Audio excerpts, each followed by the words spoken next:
say the Lord, thought of peace and of not evil to give you an unexpected end.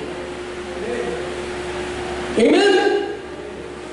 Ang ganda ng sinabi niya, I know the thoughts that I think toward you.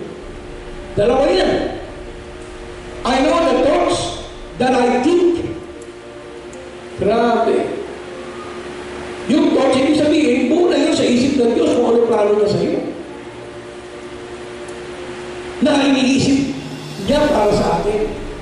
I know the thoughts that I think. Sabihin, nakahulma na kung ano ang iniisip ko sa iyo. Ang plano niya sa buhay mo. Kaya pagtiwalaan mo yun. Kasi alam niyo po, ang buhay naman natin, makikita niyo na ginagalit naman po ng Diyos ang buhay natin. Kahit simula ng pagkabata ninyo, ginagalit na kayo kung ano ang magiging ikaw at tanda mo. Di ba? Ngayon, sa buhay Kristiyano, ano mo yan, kay na-say, ginagalit ka ng Panginoon kung anong ministry meron ka sa gawain ng Panginoon. At hindi magkakamali ang Panginoon sa kanyang naman.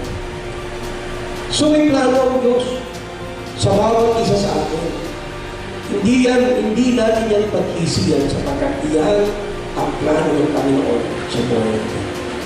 Kailangan lang natin pagtuunan ka. 6 reasons or reasons why we should trust God. Number 1, He knows you by name. Number 2, He will fight for you. And number 3, He thinks of you. And last, He has plans for you. Ang ganda eh. Kaya sa akin no, ang mga anak ng Diyos, pagtiwalaan natin ang ating Diyos. That's all is done tayo na lang.